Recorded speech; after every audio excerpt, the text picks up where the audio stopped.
ಎಲ್ರಿಗೂ ನಮಸ್ಕಾರ. ನಾನು ಅನಿಲ್. ನನ್ನ ಯೂಟ್ಯೂಬ್ ಚಾನಲ್ಗೆ ಸ್ವಾಗತ.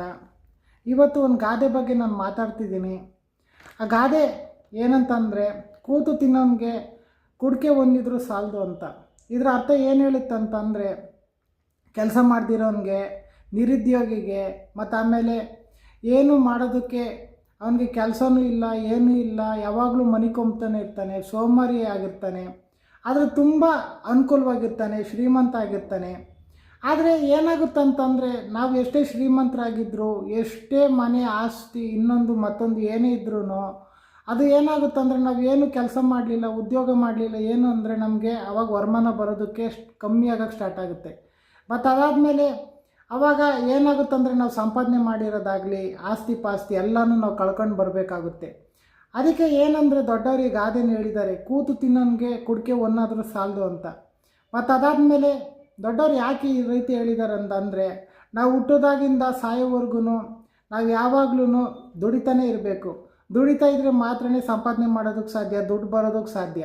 ಅದನ್ನು ಬಿಟ್ಬಿಟ್ಟು ನಮ್ಮ ತಾತನ ಆಸ್ತಿ ಇದೆ, ನಮ್ಮ ಅಪ್ಪನ ಆಸ್ತಿ ಇದೆ, ಇನ್ನೊಬ್ಬರು ಆಸ್ತಿ ಇದೆ, ನಾವು ಆರಾಮಾಗಿರ್ಬೋದು, ನಮ್ಗೆ ಅವಶ್ಯಕತೆ ಇಲ್ಲ, ಹಂಗೆ ಹಿಂಗೆ ಅಂದ್ಕೊಂಡು ನಾವೇನು ಸಂಪಾದನೆ ಮಾಡ್ತಿದ್ದಂಗಿದ್ರೆ ಹಂಗೆ ಕೂತ್ಕೊಂಡ್ಬಿಟ್ರೆ ಏನಾಗ್ಬಿಡುತ್ತಂತಂದರೆ, ಆವಾಗ ನಮಗೆ ಇರೋ ಆಸ್ತಿನೆಲ್ಲ ಕಳ್ಕೋಬೇಕಾಗ್ತದೆ, ಎಲ್ಲದೂ ಕಳ್ಕೋಬೇಕಾಗ್ತದೆ. ಮತ್ತು ಆಮೇಲೆ ಸಂಪಾದನೆ ಮಾಡೋದಕ್ಕೆ ಆಗೋದಿಲ್ಲ, ಕಷ್ಟ ಆಗುತ್ತೆ. ಅದಕ್ಕೆ ಏನು ಮಾಡಬೇಕಂದ್ರೆ, ಇವಾಗ ನಾವು ಎಷ್ಟೇ ಶ್ರೀಮಂತರಾದರೂ ನಮ್ಮ ಕೈಲಾದಷ್ಟು ನಾವು ಇದು ಮಾಡಬೇಕಾಗುತ್ತೆ, ಸಂಪಾದನೆ ಮಾಡಬೇಕಾಗುತ್ತೆ. ಸಂಪಾದನೆ ಮಾಡಿದ್ರೆ, ಉದ್ಯೋಗ ಮಾಡಿದ್ರೆ ಸಂಪಾದನೆ ಬರುತ್ತೆ. ಮತ್ತು ಆಮೇಲೆ ನಾನಾ ರೀತಿ ಕೆಲಸಗಳು ಮಾಡಿದ್ರೆ ಇವಾಗ ಸಮಯನೂ ಕಳೀತೆ, ದುಡ್ಡು ಬರುತ್ತೆ. ಅದಕ್ಕೆ ದೊಡ್ಡವರು ಈ ಗಾದೆನ ಮಾಡಿದ್ದಾರೆ, ಕೂತು ತಿನ್ನೋನಿಗೆ ಕುಡಿಕೆ ಒಂದಾದರೂ ಸಾಲದು. ಇದು ಇವತ್ತಿನ ಕಾಲಕ್ಕೆ ಕೂಡ ತುಂಬ ಪ್ರಚಲಿತವಾಗುತ್ತೆ, ಮತ್ತು ಇವತ್ತಿನ ಕಾಲಕ್ಕೆ ತುಂಬ ಒಗ್ಗುತ್ತಂತ ಅನ್ನಿಸ್ತಾ ಇದೆ. ಎಷ್ಟೋ ಜನ ಏನು ಮಾಡ್ತಾರಂತ ಅಂದರೆ, ಯಾರ್ದು ಆಸ್ತಿ ಇದೆ, ನಾವು ಆರಾಮಾಗಿರ್ಬೋದು, ಬಾಡಿಗೆ ಬರ್ತದೆ, ಹಂಗೆ ಹಿಂಗೆ ಅಂತ ಅಂದ್ಕೊಂಡಿರ್ತಾರೆ. ಅದು ಕೆಲವೊಂದು ಸಾರಿ ಏನಾಗ್ಬಿಡುತ್ತಂದರೆ, ಟೈಮ್ ಚೆನ್ನಾಗಿರೋವರೆಗೂ ಚೆನ್ನಾಗಿರುತ್ತೆ. ಅದಾದಮೇಲೆ ಕೆಲವೊಂದು ಸಾರಿ ಅದನ್ನು ಕಳ್ಕೋಬೇಕು ಆಗಿರೋ ಸ್ಥಿತಿ ಬರುತ್ತೆ.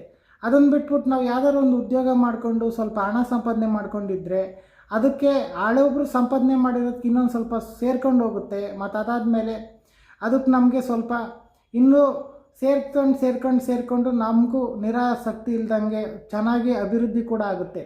ಅದನ್ನು ಬಿಟ್ಬಿಟ್ಟು ನಾವು ಇರೋದನ್ನೇ ನಾವು ತಿನ್ಕೊಂಡು ಹೋಗೋಣ, ಕಾಲ ನಾವು ಯಾರಿಗೆ ಬದುಕಬೇಕು ಹಂಗೆ ಹಿಂಗೆ ಅಂತ ಮಾಡ್ಕೊಂಡು ಹೋದರೆ ಇರೋದನ್ನು ಕಳ್ಕೊಂಡು ಆಮೇಲೆ ಕೆಲಸನೂ ಇಲ್ಲ, ಎಲ್ಲ ಹೋಯ್ತು. ಮತ್ತು ಆಮೇಲೆ ಭಿಕ್ಷೆ ಬಿಡಬೇಕಾಗುತ್ತೆ, ಬೀದಿ ಪಾಲಾಗಬೇಕಾಗುತ್ತೆ. ಅದಕ್ಕೆ ಈ ಗಾದೆನ ಇವತ್ತಿನ ಸಿಚುವೇಶನ್ಗೆ ತಕ್ಕನಾಗಿ ಆಗಿನ ಕಾಲದಲ್ಲೇ ದೊಡ್ಡವರು ಹೇಳಿದ್ದಾರೆ. ಇದನ್ನು ಅರ್ಥ ಮಾಡ್ಕೊಂಡ್ರೆ ಇವತ್ತಿನ ಪರಿಸ್ಥಿತಿನಲ್ಲಿ ಸ್ವಲ್ಪ ಸಮಾಜನಾದರೂ ಸುಧಾರಿಸುತ್ತೆ, ಮತ್ತು ಅಭಿವೃದ್ಧಿನೇ ಆಗುತ್ತೆ. ಮತ್ತು ಎಷ್ಟೋ ಜನ